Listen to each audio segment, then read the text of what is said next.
Decirle que hablé con la hermana Julieta hoy. Me llamaron a Miriam González. La hermana Miriam me llamó y me dejó hablar con Julieta. Ella está bien, manda saludos a toda la iglesia. El domingo vamos a tener varias personas, que ya conocemos. La hermana Alba Murillo también va a estar con nosotros el domingo. Y la hermana Dalia, la viuda de Pereda, la viuda de mi papá, va a estar con nosotros el domingo y va a regresar a nosotros. Creo que todos los domingos la vamos a recoger para que ella esté aquí con nosotros. Y entonces, ¿quién más viene?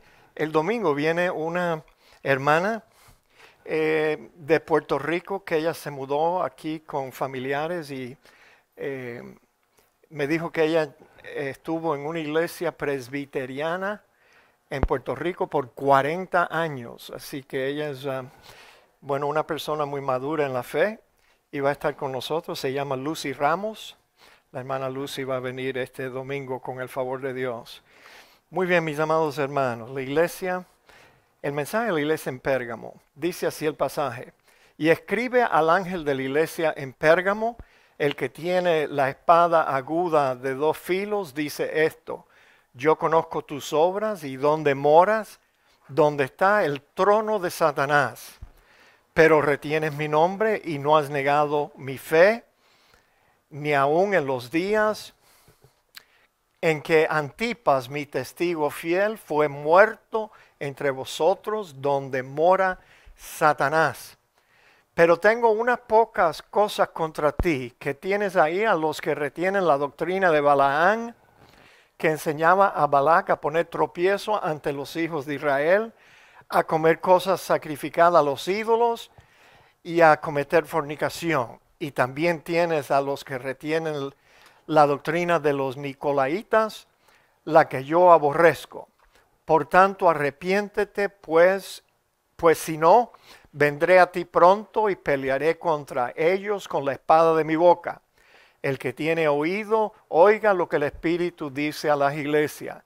El que venciere, daré a comer del maná escondido, y le daré una piedrecita blanca, y en la piedrecita escrito un nombre nuevo, el cual ninguno conoce sino aquel que lo recibe. ¡Wow! ¡Qué bendición! Iglesia en Pérgamo, mis amados hermanos. Noten, si aceptamos que estas 7 iglesias representan un vistazo panorámico de la era de la iglesia, entonces Pérgamo es la iglesia herética que se unió con el Estado. Esa es la época que algunos teólogos ven en la descripción de la carta a Pérgamo. Pero bueno, ya yo cambié de ese modo de pensar y más bien pienso que si aceptamos que estas 7 iglesias tienen las características de las iglesias en los últimos tiempos, entonces la iglesia en Pérgamo representa a la iglesia carnal que se unió con el mundo. Se unió con el mundo. Y claramente ustedes van a ver esta noche que las características de esta iglesia tú las puedes encontrar en varias iglesias, varias denominaciones que han comprometido los principios de Dios, los conceptos de Dios y se han unido con el mundo. Por ejemplo, te puedo dar una ilustración si tú quieres. Hay iglesias presbiterianas, no todas, pero algunas iglesias presbiterianas aquí en los Estados Unidos que ya están haciendo matrimonios de personas del mismo sexo. Los metodistas, hay una rama también en la iglesia metodista que también está haciendo lo mismo. Ellos ya por años llevaban bendiciendo las relaciones de los homosexuales en una ceremonia de bendición, pero ahora que los pueden casar, los están casando. Pero bueno, hay una buena noticia, no sé si usted oyó que hoy los legisladores del estado de la Florida pudieron pasar una ley protegiendo a los pastores cristianos en contra a demandas legales por negarnos en casar personas del mismo sexo. Bueno, ese es un proceso. Hoy pasamos la primera barrera, pero luego hay dos votos más en comités y luego el gobernador lo tiene que firmar, que él ha dicho que lo va a firmar. Pero yo creo que eso es algo muy bueno, porque todavía hay pastores, la mayoría yo diría, que se opusieran en casar personas del mismo sexo. Eh, bueno, mis amados hermanos, si aceptamos que estas iglesias, bueno, características de una iglesia carnal que se unió con el mundo. Ahora, existen muchas iglesias que tienen las características de la iglesia en Pérgamo. No tenemos que ir muy lejos. La iglesia se unió con el mundo, dejó que el mundo influenciara en las actividades y en las creencias de la iglesia. Ahora, Pérgamo, acuérdense, le dije que las 7 cartas van en orden. Acuérdense que en Éfeso era por donde uno entraba, era la puerta del Asia. Y si usted empieza a subir, Esmirna está aquí, Pérgamo está aquí, y después vamos a empezar a bajar la semana que viene, Tiatira, Sardes, Filadelfia y la Odisea. Pero la ciudad de Pérgamo, ¿qué clase de ciudad era? Bueno, Pérgamo no era una ciudad tan importante y comercial como lo era Éfeso y Esmirna. Sin embargo, era más importante como centro político y religioso. El último rey de Pérgamo, Ataló III, entregó su territorio a Roma y Pérgamo fue hecha capital de la provincia romana en Asia. Capital. Fue la primera ciudad de la provincia en apoyar abiertamente el culto al emperador romano. Imagínense. Y algunos, tú sabes, en Pérgamo, cristianos, claro, la mayoría se negaron a adorar al emperador, pero algunos, para llevarse bien con el Estado, lo estaban haciendo. En el año 29 a.C. fue dedicado un templo allí en Pérgamo al divino Augusto, y a la diosa Roma. Los romanos tenían esa idea que el emperador era un dios y la ciudad de Roma o el imperio romano, ellos lo consideraban también como la diosa Roma. Y de ese modo Pérgamo se transformó en la sede principal en Asia del culto al emperador. En la ciudad había una acrópolis, un sitio más elevado y fortificado en donde se construían templos y monumentos. Allí había una acrópolis en Pérgamo.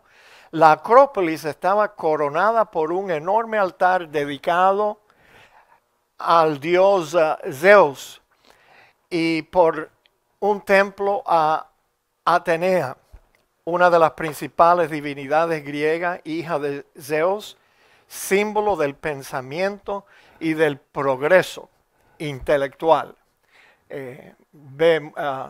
Muchos cristianos hoy en día hablan de que el hombre ha progresado mucho y las ideas de antes hay que ajustarlas porque Dios todavía está hablando. Aquí hay una iglesia así, aquí mismo en North Miami, en la 135. Y entonces ellos se creían muy intelectuales y estaban progresando. Pérgamo era también el centro del culto a Esculapio. Thank you. La serpiente dorada que simbolizaba la salud y se hizo famosa por sus sacerdotes médicos. Ahora, esta serpiente llegó a ser el símbolo de la ciencia médica. Ustedes lo ven en los centros médicos, las clínicas, la serpiente esa.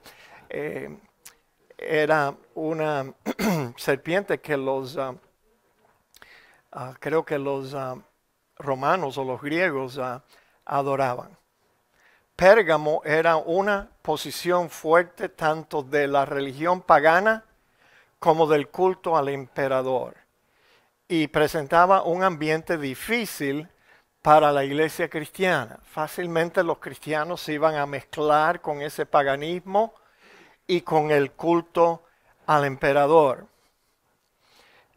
Pérgamo también se jactaba de tener una de las mejores bibliotecas de la antigüedad y era el lugar donde por primera vez se usó el pergamino. De allí viene la idea del pergamino. Se usó por primera vez en esa ciudad. La palabra Pérgamo significa elevación y casamiento. Fíjate, elevación y casamiento.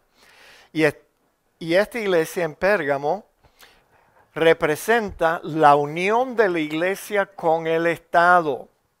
De modo que llamamos a esta iglesia la iglesia casada con el mundo. Ella se unió al Estado y fue, bueno, lo peor que le pudo haber pasado a la iglesia.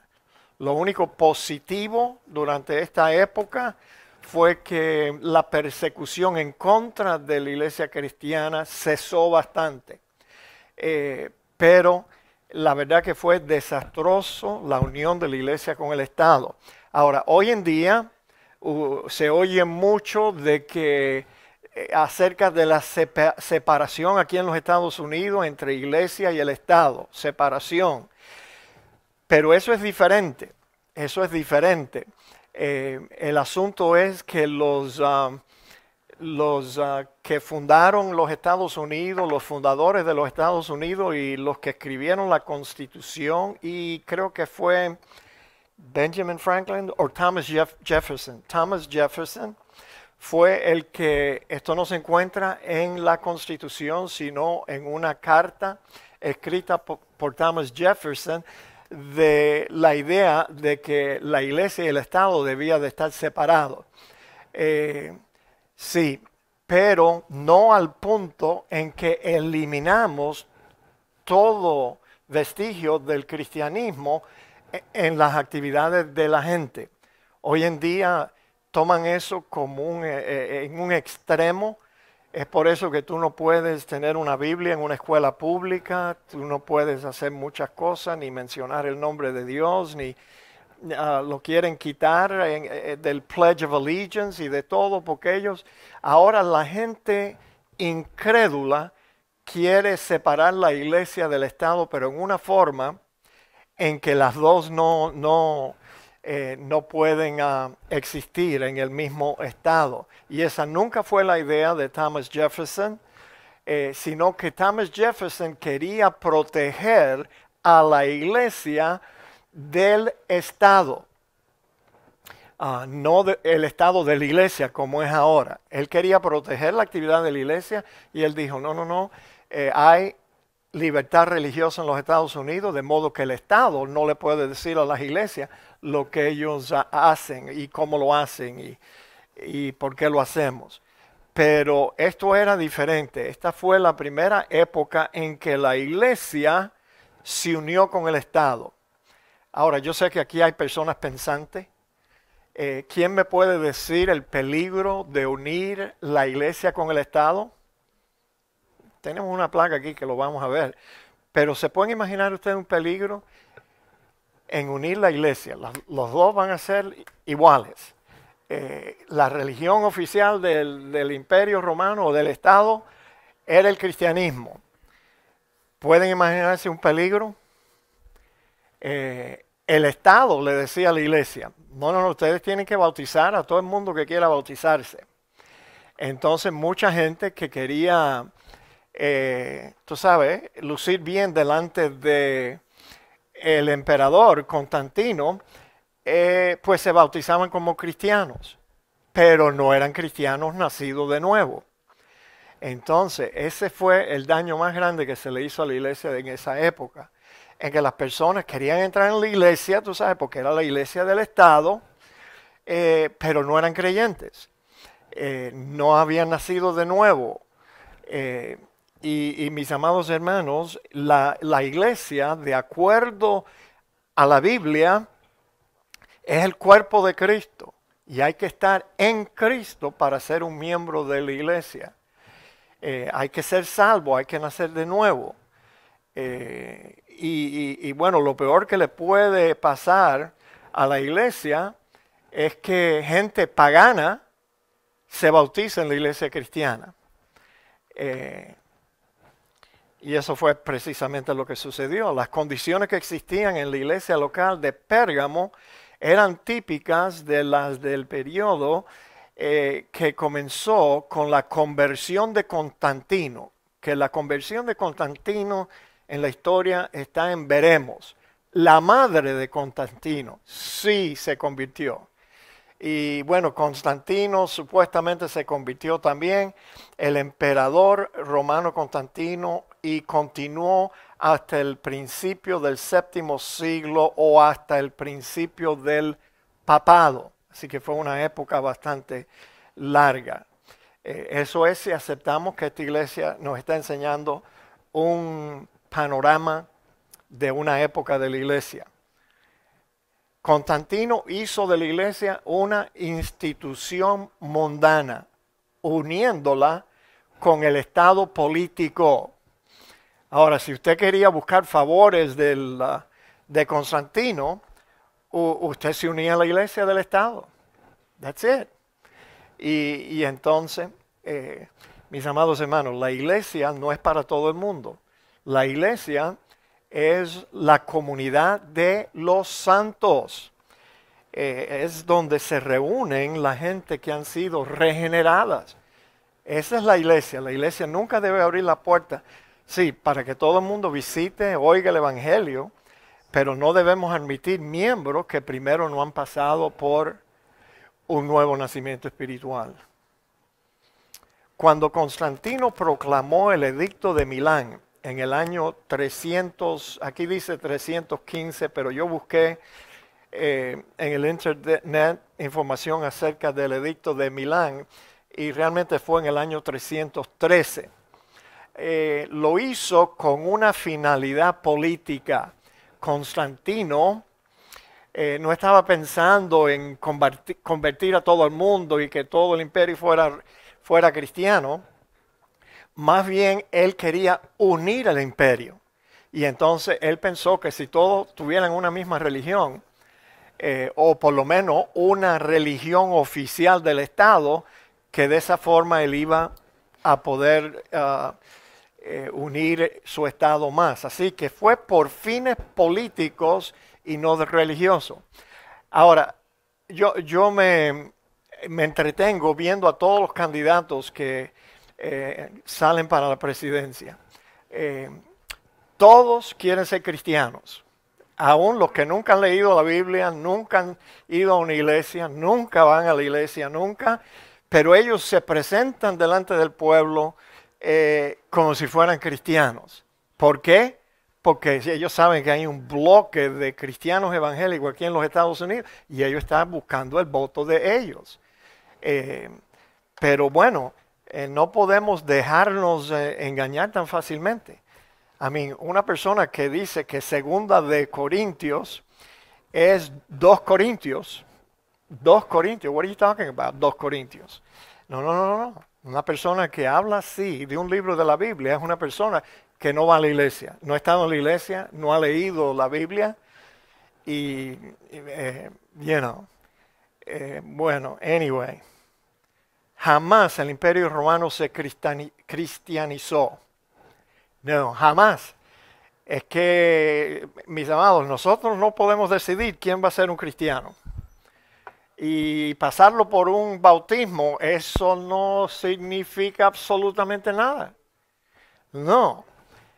Por el contrario, lo que pasó durante esta época, que duró varios siglos, 4 siglos por lo menos, es que el cristianismo se paganizó.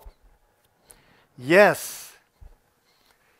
Se confirió a las estatuas de los templos paganos nombres y aureolas de santos y la idolatría se introdujo en la cristiandad.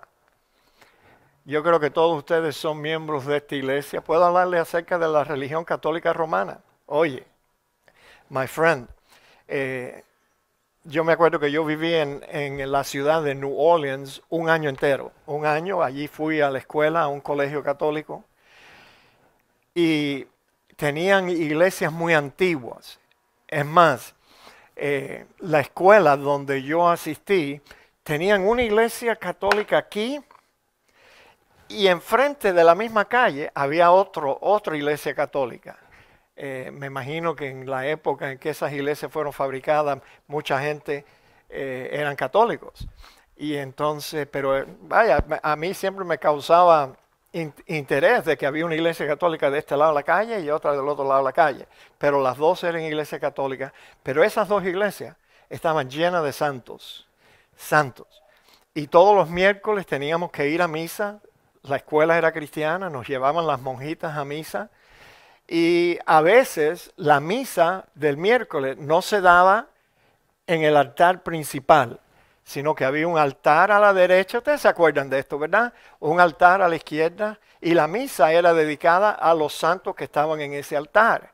A veces iban al lado izquierdo y celebraban misas a todos los santos, todos los ángeles, todo eso, y a lo mejor algunos de esos santos eran en el principio santos, que no eran santos nada, eran estatuas paganas. Y entonces lo que la iglesia hizo fue cristianizar el paganismo. Eso no funciona. Eso no es algo bueno para la iglesia.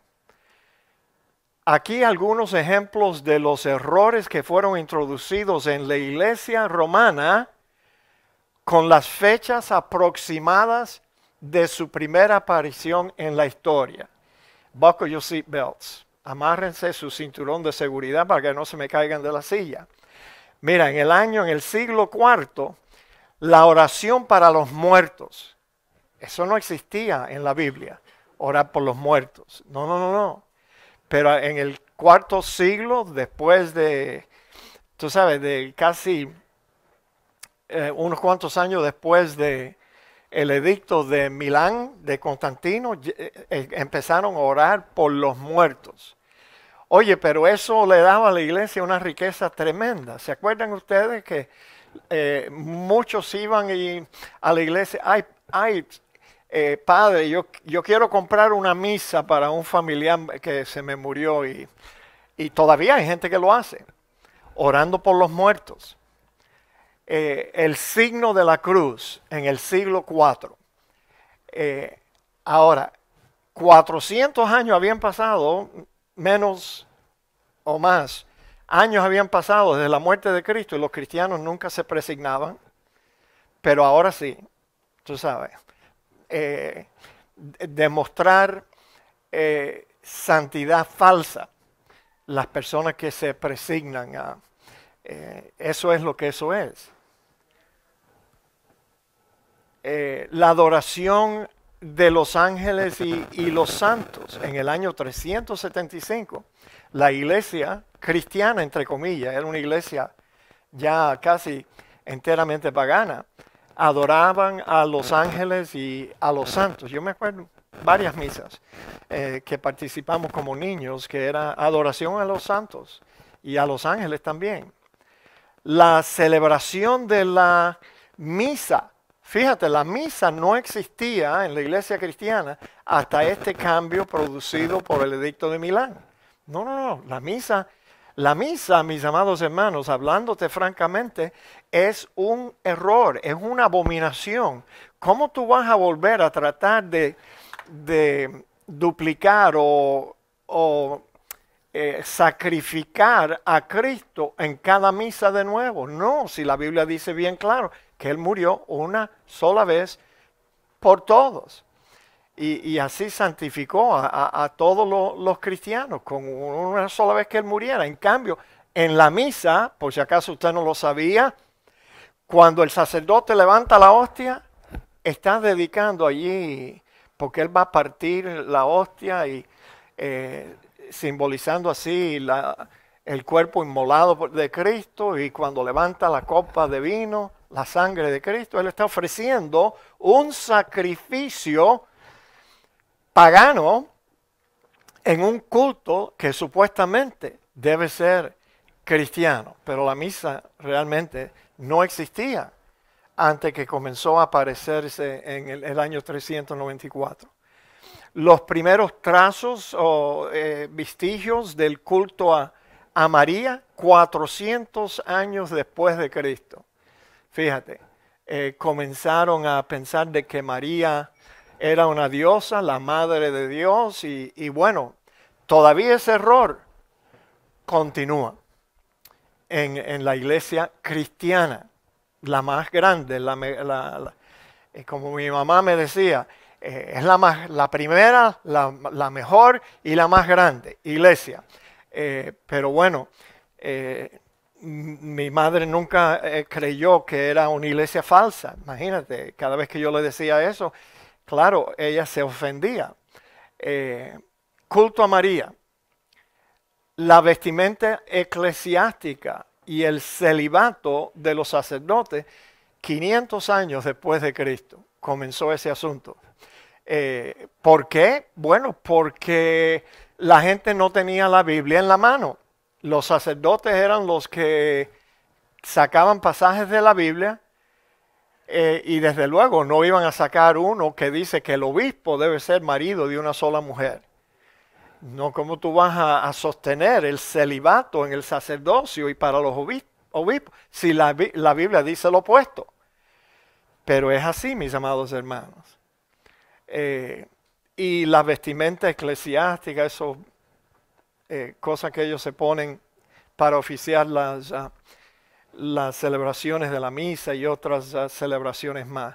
La extrema unción, oye, another money maker para la iglesia. Tenías un familiar que estaba moribundo, llamabas al sacerdote, le pagabas para que él te diera la extrema unción, que supuestamente este invento de la extrema unción, ellos enseñaban que después de la extrema unción ya ese ser querido tuyo iba derechito al cielo.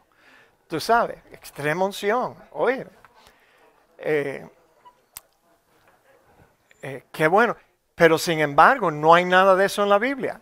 La Biblia dice que uno tiene que creer en Cristo mientras que estás vivo. Nadie puede abrirte las puertas del cielo con ungirte con aceite en las manos y en los pies como hacían en la cabeza. Eso no tiene nada que ver con el cristianismo.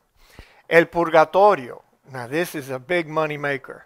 Purgatorio. Oye, esta sí fue una idea que logró que le entrara a la iglesia toneladas de dinero. Y todavía hasta el día de hoy. Eliminó el Papa Francisco. No, el Papa Francisco es el de ahora, ¿no? Benedicto. Benedicto eliminó el limbo. ¿Se acuerdan del limbo donde iban los niños que morían antes de ser bautizados? Bueno, Benedicto dijo, bueno, realmente vamos a eliminar el limbo porque el limbo no encuentra apoyo en las escrituras.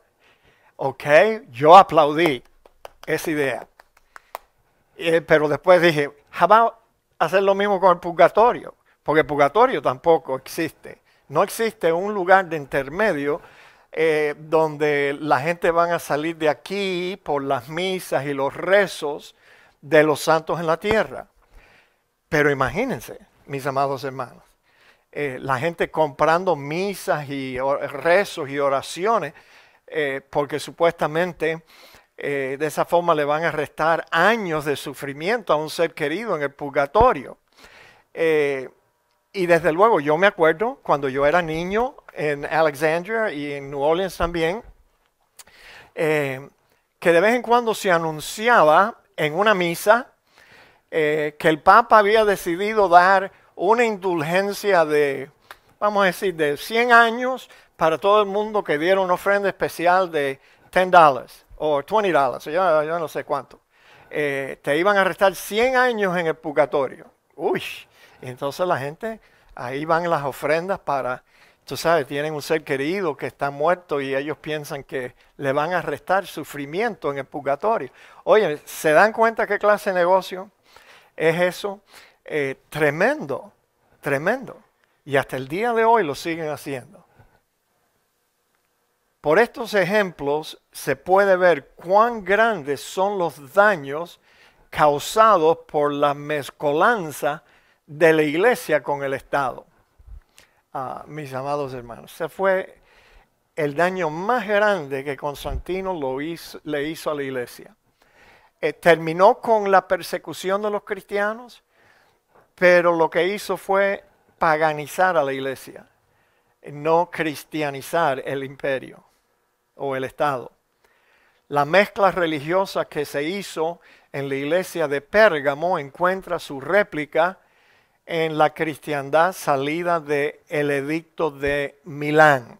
Ese fue el edicto de Milán, en el cual Constantino y Licianio, creo otro más, porque Constantino solo gobernaba la parte occidental del imperio y el otro la parte oriental. Y entonces salió el edicto de que la iglesia ahora iba a ser aceptada, que la persecución tenía que terminar y que la iglesia tenía una posición privilegiada en el Estado. El cristianismo se convierte en el servidor de las ambiciones políticas. Yes. Todo el mundo quería ser cristiano después de ese edicto. Para lograr esta mezcla, la iglesia tuvo que dejar entrar a todos los paganos idólatras y abrazar sus dioses y cultos paganos. O sea, mis amados hermanos, esto no es lo que el Señor ordenó a los discípulos de ir por todo el mundo y predicar el evangelio. No. Ellos no estaban evangelizando a la gente. Lo que estaban haciendo es admitiendo los dioses. A ver, ¿cuál es tu Dios? Le vamos a poner ahora una aureola y vamos a poner su estatua en la iglesia. Y le damos un nombre romano y ahí va que chiflo, lo vamos a adorar. Así que tú puedes todavía adorar el santo de tu devoción, pero ahora lo vas a hacer dentro de la iglesia cristiana. Eso no es evangelismo. El versículo 12 dice, y escribe al ángel de la iglesia en Pérgamo, el que tiene la espada aguda de 2 filos, dice esto. La espada aguda que sale de su boca, compare la visión de Cristo en el primer capítulo, versículo 16, dice allí, tenía en su diestra 7 estrellas, desde su boca salía una espada aguda de 2 filos, y su rostro era como el sol, como resplandece en su fuerza. La espada que sale de su boca. Fíjese, esa es la imagen que el Señor le presentó en el mensaje a esta iglesia. En la presente situación, esta espada es la palabra de juicio sobre una iglesia que ha desarrollado una actitud flexible, tolerable hacia las prácticas paganas e inmorales también.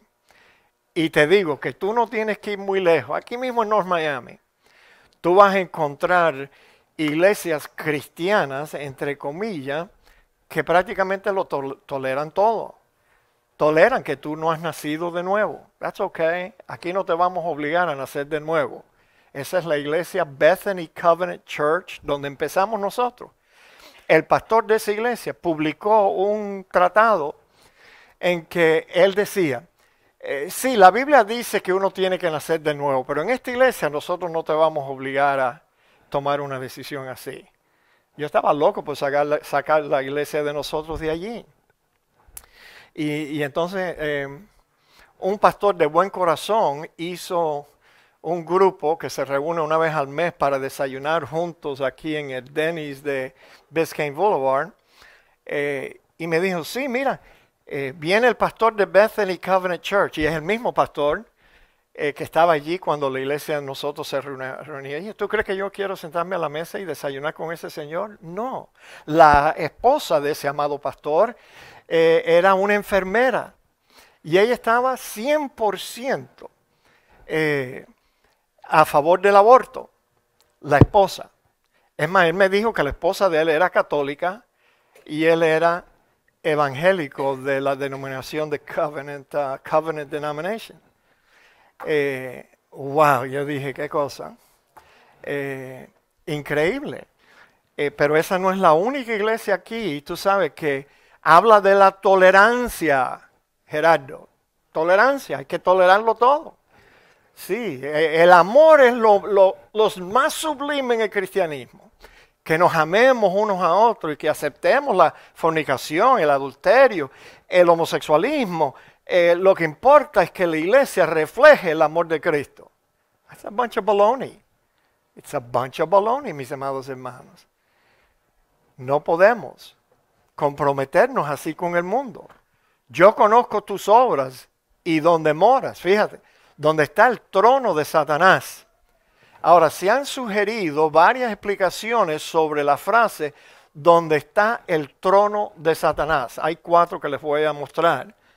Posiblemente se refería a la prominencia de la ciudad como centro del paganismo. Pudiera ser. Puede referirse al culto de Esculapio. ¿Cómo se dice? Ayúdenme, hoy no. Ok. Hoy mi español no está saliendo muy bien, pero bueno. La serpiente, dios de la salud, cuya figura simbólica bien puede hacer que los cristianos recuerden a Satanás, la serpiente antigua. Fíjate. Déjeme darle otro ejemplo de que la iglesia se mezcla con otras religiones. Mira, hay iglesias cristianas que practican yoga y tienen clases de yoga right there in the church. Y el yoga, eso es a New Age religion, y tienen yoga classes para las mujeres y los hombres también en sus iglesias. Hay iglesias que practican y enseñan clases de karate, el karate. Bueno, todo eso tiene que ver, el karate tiene que ver with mind over matter. Tú sabes que son ideas del paganismo del oriente, mis amados hermanos. Y lo tienen en la iglesia. Y la gente inocentemente que no conoce lleva a sus hijos allí para que lo entrenen en karate, o si no, van a una yoga class mientras que el niño está aprendiendo karate. Bueno. También puede referirse, donde mora Satanás, puede referirse al prominente altar de Zeus en la Acrópolis que dominaba la ciudad. Pero la mejor posición, lo más probable, es que Juan usara la frase porque Pérgamo era el centro del culto imperial que se estaba transformando en el mayor peligro para la iglesia cristiana, allí donde mora Satanás. Wow. El anticristo, dicho sea de paso, surgirá del antiguo imperio romano. Eso lo cree mucha gente. Hay algunos que dicen que el anticristo va a ser judío. Bueno, pudiera ser que él tenga antepasados que eran judíos. Es más, la persona que yo estoy vigilando mucho, yo les he dicho, él es un descendiente directo del rey David. Y también es un descendiente de Mohammed. O sea, este señor puede y va a tratar de unir a todas las religiones, los musulmanes, el cristianismo y el judaísmo en un solo campamento. Que suena como una buena idea, pero realmente no lo es. Es lo mismo que sucedió allí en Pérgamo. ¿Ustedes saben su nombre ya? ¿Quieren saber quién es el que va a jugar el papel de anticristo? Se llama Príncipe Carlos de Gales. Ya, el que mandó a matar a su esposa Diana. Se cree que él la mandó a matar, porque ella estaba en estado con un hijo de un musulmán. Y él no podía soportar eso. Y entonces mandó a matar a Diana. Y bueno, Príncipe Carlos, póngale un ojo. Puede ser que nos equivocamos, pero eso está cogiendo más y más fuerza. Y bueno, seguimos. Cuando estudiemos más adelante lo vamos a ver a él con más detalle. Pero fíjate, un encomio, encomienda a la iglesia porque retienes mi nombre y no has negado mi fe. O sea, habían algunos, a pesar del hecho que la iglesia estaba rodeada de tantas deidades paganas y tanto paganismo, algunos creyentes de Pérgamo fueron encomendados porque se habían mantenido fieles a su Señor. Y seguro que sufrían viendo que la iglesia cristiana, tú sabes, se estaba mezclando con el Estado y con el mundo y con el paganismo, pero ellos eran fieles. ¿Por qué eran fieles? Porque eran personas que eran creyentes de verdad, rodeados de mucha gente incrédula que se unió a la iglesia para buscar favores políticos. Ni aun en los días en que Antipas, mi testigo fiel, fue muerto entre vosotros, donde mora Satanás. Fíjense, ellos se habían mantenido fiel, aún vieron este evento y se mantuvieron fieles. Ahora, ¿quién era Antipas? Antipas, mi testigo fiel, había sido muerto por su fidelidad al Señor. Tú sabes. No tenemos información sobre Antipas fuera de este versículo, pero quizás fue un miembro prominente de la iglesia o pudo haber sido quizás su pastor. Y lo cepillaron. Tú sabes, lo mataron porque él estaba en contra de lo que estaba sucediendo en la iglesia. Quizás Antipas es uno de los primeros mártires a manos de Roma por negarse a aceptar el culto al emperador. La palabra griega usada para testigo es martis, que más tarde llegó a tener la connotación de mártir. Mártires, los mártires de Jesús. Oye, y la iglesia romana eliminó a muchos cristianos. Pero tengo unas cuantas pocas cosas contra ti. Que tienes ahí a los que retienen la doctrina de Balaán, el sinvergüenza profeta israelita era este hombre. Profeta del pueblo de Israel, que enseñaba a Balac a poner tropiezo ante los hijos de Israel, a comer de cosas sacrificadas a los ídolos y a cometer fornicación. ¿Quién me puede decir? Balaán es sinónimo de qué? What is he known for? ¿Ok? Él es conocido por tener ánimo de lucro. Tú podías comprar al profeta Balaán para cualquier cosa. Balac, cuando se vio amenazado por los israelitas, contrató a Balaán, el profeta Balaán, para que maldijera al pueblo de Israel. Y Balaam lo hizo porque le ofrecieron dinero. Aunque los cristianos de Pérgamo se habían mantenido fieles al nombre de Jesús y no habían renunciado a la fe en Él, sin embargo permitían que las costumbres paganas influyeran sobre ellos. Ahora, el histórico profeta Balaam, ¿se acuerda? Él fue el que la mula que él montaba le habló al profeta, la mula de Balaam. Balac, el rey de Moab, amenazado por los israelitas, había invitado al profeta Balaam para que los maldijera.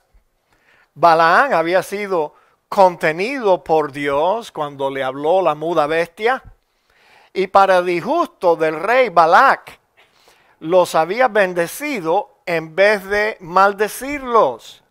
Pero luego a Balaam se le ocurrió una mejor idea. Fíjate. Después de eso, Balaam sugirió a Balac la idea de convidar a los israelitas a la fiesta pagana y licenciosa de Baal Peor, y así hacer tropezar a Israel a fin de que la ira de Dios se encendiera contra ellos hasta que Dios mismo los destruyera. Ahí está la cita si usted quiere leerle esa historia en el libro de Números. Pero fíjese, Balac los convidó a la fiesta y el resultado fue que los hombres de Israel, al ir a aquellas fiestas sensuales, vieron a las hijas de Canaán. Ahora, ¿cuál es la debilidad de todos los hombres? Las chicas, la mujer. Y ahí el rey Balac preparó todo, tú sabes, para seducirlos. Y vieron a las hijas de Moab y cometieron fornicación con ellas. Yeah. Pero acuérdense, la fornicación no es algo que Dios aprueba, señores. Eso parece como un mensaje nuevo para muchos cristianos hoy en día. Porque ellos piensan que ya las cosas han cambiado. La iglesia cristiana ha progresado. Y Dios permite ahora lo que antes Él destruía gente. Se encendió la ira de Dios contra ellos al grado que mandó una plaga que destruyó 24,000 israelitas. ¿Qué te parece? Oye, cuando Dios decide hasta aquí, no aguanto más, entonces la destrucción, el costo del pecado es grande. Fue el pecado de fornicación. Aquí dice fornicación espiritual, pero esos hombres fornicaron físicamente con las mujeres de Moab. Y de la enseñanza de Balaam, de cuál fue culpable la iglesia cuando ella entró en unión con el Estado. Ahí sí hubo una fornicación espiritual entre la iglesia cristiana y el Estado. La doctrina de Balaam es la enseñanza de ceder en la vida por conveniencia o por dinero, por lucro, mis amados hermanos. Y bueno, hoy en día hay todo tipo de teleevangelistas que venden su alma al diablo por las riquezas de este mundo. Sí. Deben buscar en YouTube este señor, ¿cómo se llama? Duplantis. ¿Y cuál es el otro? El que yo no lo aguanto, ¿no? Tú tienes que oír el video de estos hombres hablando acerca de por qué le es a ellos absolutamente necesario tener un jet para ellos volar de un lado a otro a todo lujo y todo. ¿Cómo se llama ese otro señor? Dollar es el sinvergüenza que quería que su iglesia le comprara un avión de 65 millones de dólares. No, pero la iglesia le dijo, no, ya tú tienes un avión, usa ese. ¿Cómo se llama el señor ese que fue? La memoria ya no ¿cómo se llama? No es Benny Hinn, no, es Copeland. Thank you. Yeah, Kenneth Copeland. Kenneth Copeland no tiene un avión, no tiene dos aviones, no tiene ni 3 ni 4. He's got a whole fleet de aviones, jets. Y siempre está queriendo más y más y más y más. Bueno. Entonces el 80% de la iglesia cristiana hoy tiene el espíritu de Balaam. Sí. Todos los que quieren las riquezas de este mundo, now, tienen la doctrina de Balaam. I want it now, como dijo Benny Hinn. A mí no me interesa que me hablen de que las calles en el cielo son de oro. A mí no me necesita. Yo no voy a necesitar oro en el cielo, dijo Benny Hinn. Yo necesito oro ahora. Y la gente empieza a escribir cheques y le sigue mandando cheques. Y el tipo abandonó a su esposa por otra pelúa mujer. Y tú sabes, y la gente seguía mandando cheques to Benny Hinn. Y hay gente que dice que Benny Hinn es un tremendo hombre de Dios. Sí, tremendo hombre de Dios. Es el falso profeta más grande que tiene la iglesia hoy en día. Uno de ellos. Él fue el que popularizó, él no lo inventó, pero el tumbadito. Benny Hinn. Después que abandonó la esposa, la madre de sus hijos, Benny Hinn, y se fue con esta señora por ahí a dar viajes por el mundo, después decidió regresar a su hogar y parece que la nueva mujer se dio cuenta que él era un viejo ya, que no le iba a servir, y entonces decidió go back home. Eso es lo que hacen todos los hombres. Abandonan a la mujer de su juventud por una jovencita, y después cuando la jovencita dice, yo no voy a cargar con este viejo, tratan de regresar a su hogar. Y bueno, la esposa lo recibió, porque aparentemente a ella le gusta vivir bien. Y entonces, bueno, mis amados, en el contexto de la iglesia en Pérgamo, Balaam es un prototipo de aquellos que promueven el compromiso con el paganismo en la idolatría y la inmoralidad. La iglesia perdió su carácter de pureza espiritual y fue casada con el mundo. Esto no era la voluntad de Dios, ni tampoco fue una victoria para la cristiandad, sino lo opuesto. Fue la obra del enemigo para derrotar el verdadero y espiritual cristianismo. Sí, Satanás se unió a la iglesia y mandó a varios de sus agentes a que se hicieran cristianos. Sí, vamos a bautizarnos. Y así entramos en la iglesia y se acabó la pureza de la doctrina de Cristo y la pureza espiritual en el cristianismo. That's it. Se corrompió la iglesia hasta más no poder. Y la iglesia de Pérgamo todavía hoy en día está corrompida. De mala manera. Y también tienes a los que retienen la doctrina de los nicolaitas, la cual yo también aborrezco. ¿Cuánto yo quisiera decirle a ustedes, mis amados hermanos? Los nicolaitas son los neopentecostales. Esa gente que le gusta apoderarse del pueblo y ser ellos los que mandan solamente. Y tú sabes, no tienen iglesias, tienen ministerios. Imperios lo que tienen, donde allí el pastor es el manda más o el apóstol es el manda más y nadie puede ni pedir informe de nada. Tienen que seguir al líder del pack. Bueno, pero no puedo decir, yo no sé si nicolaitas son los neopentecostales. ¿Usted sabe lo que es un neopentecostal? Déjenme explicarlo, porque yo a veces uso palabras que yo creo que todo el mundo entiende y no todo el mundo entiende. La primera ola del Espíritu fue el pentecostalismo. La segunda ola del Espíritu fue el carismatismo. Pero la verdad es que si usted examina el carismatismo, es una nueva pentecostalismo. Es el pentecostalismo en a different envase. That's what it is. So now, ya saben, cuando yo hablo del neopentecostalismo, me estoy refiriendo a las iglesias carismáticas. Lo mismo, el mismo error.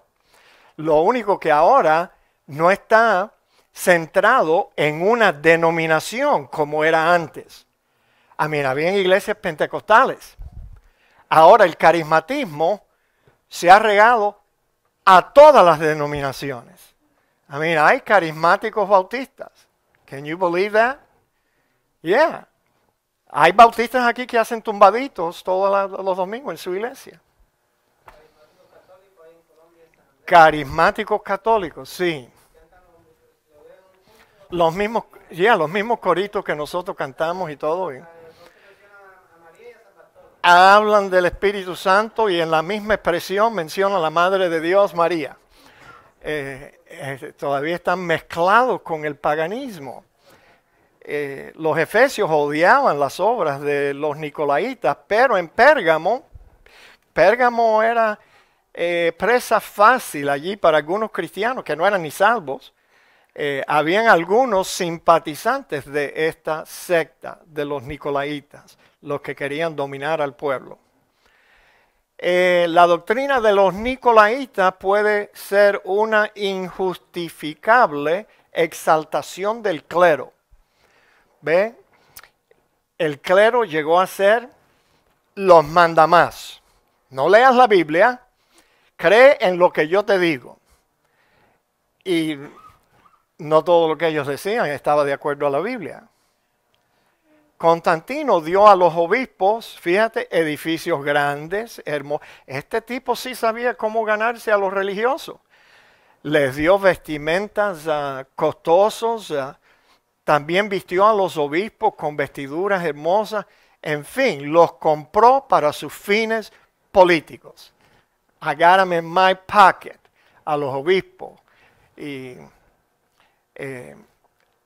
antes tú podías comprar el papado y hacerte papa, pero te costaba una gran suma de dinero que te pusieran como papa. Les recomiendo, no sé si está en este estudio, quizás en el próximo, nosotros tenemos un libro aquí en la librería de la iglesia que se llama Misterio Babilónico. No, es, ¿cómo se llama? La Babilonia, Misterio Religioso. Tienen que leer ese libro. Y ahí te dan la historia de los papas y las atrocidades que cometían los papas. Hasta una vez tenían un papa que was a transvestite. Ella era una mujer que se vestía de hombre y llegó a ser papa de la Iglesia Católica Romana. Los papas tenían hijos, engendraban hijos, tenían orgías allí en el Vaticano. Todo eso está documentado en ese libro que tú puedes comprar aquí mismo en la librería de nuestra iglesia. Babilonia, misterios religiosos. You gotta read that. Sí, sí. A mí la sotana esa cubre una multitud de pecados, te digo. Sí. Ay, Dios mío. Bueno, amonestación. Por tanto, arrepiéntete, le dice Cristo a esta iglesia, pues si no, vendré a ti pronto y pelearé contra ellos con la espada que sale de mi boca. La espada de su boca señala un juicio, un juicio. En el libro de Apocalipsis nosotros vamos a ver que un día la ciudad que está sentada sobre 7 montes es el Vaticano en Roma. Y esa ciudad va a ser hecha ceniza, guarida de toda ave inmunda. Y nadie va a poder vivir allí jamás. El Vaticano. Se acabó la bobería. Dios va a permitir que los enemigos de la iglesia, quizás los musulmanes, destruyan la iglesia que el anticristo utilizó para sus fines políticos y religiosos. Porque te digo que el falso profeta es el Papa. El que juega el papel de falso profeta con el anticristo es el Papa. Y después el mismo anticristo, cuando ya no tiene más necesidad del Papa y de la iglesia, lo elimina. Ya.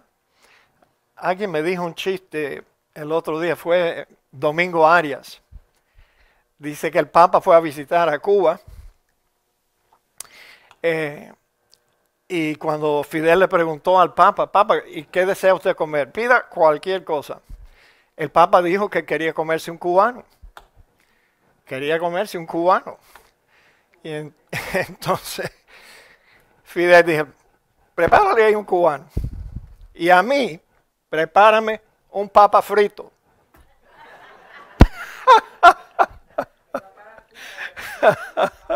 Sí, va a ir a Cuba a acabar de desgraciar la tierra. Pero bueno, ¿sabían ustedes que cuando Juan Pablo visitaba naciones a través de todo el mundo y él se bajaba del avión, besaba la tierra? Uy, y siempre había un cataclismo, un terremoto, algo sucedía después que el Papa visitaba esa tierra. Bueno, visitó el Congreso de los Estados Unidos, también hace poco, el año pasado. Mis amados hermanos, una promesa que tiene oído, oiga lo que el Espíritu dice a las iglesias. Al que venciere daré a comer del maná escondido. Y le daré una piedrecita blanca y en la piedrecita escrito un nombre nuevo, el cual ninguno conoce sino aquel que lo recibe. ¿No? Y qué cosa más buena. al que venciere es una promesa de recompensa a aquellos que resisten la doctrina de Balaam y la doctrina de los Nicolaitas y permanecen fieles a Cristo, a la doctrina de Cristo, a las enseñanzas de Cristo. Ahora, el maná escondido, el maná mencionado como escondido fue porque se piensa que está escondido ahora en la presencia de Dios.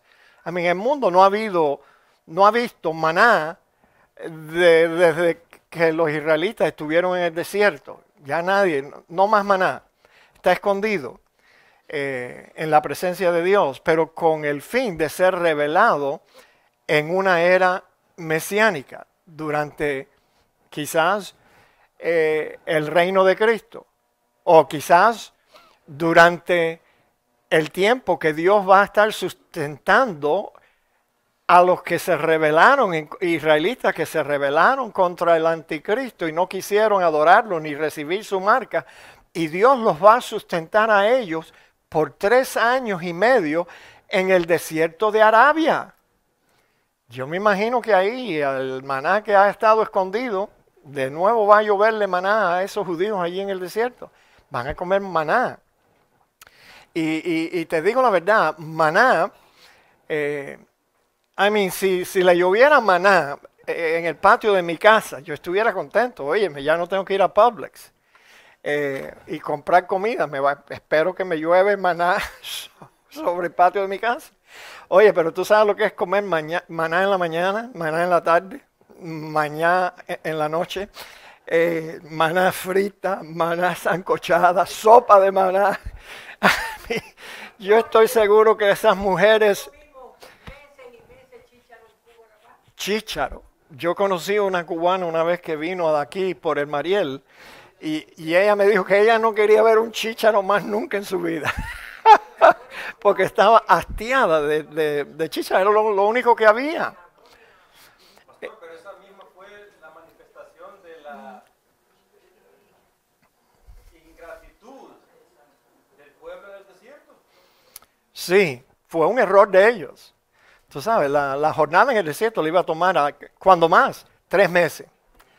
Pero estuvieron 40 años ahí dando vueltas por incredulidad. No quisieron creer en el Dios que los había librado de la esclavitud.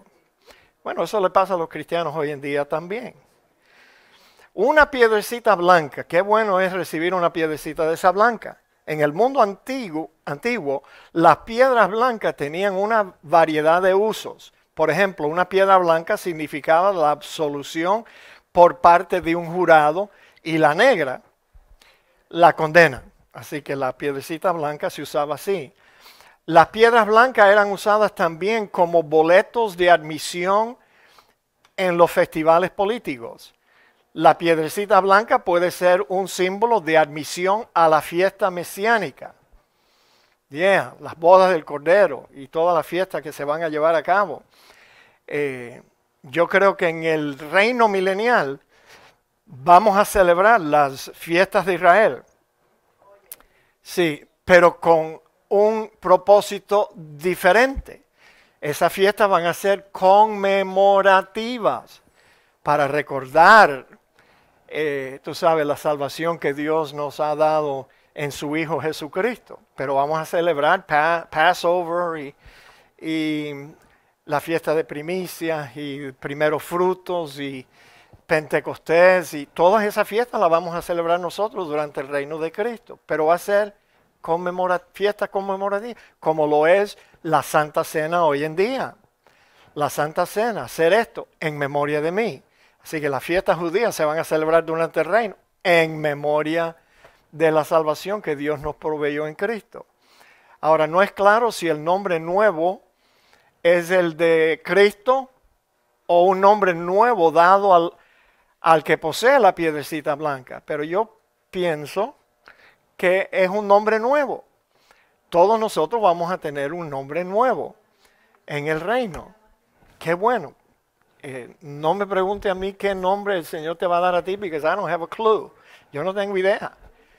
Pero todos vamos a tener un nombre nuevo.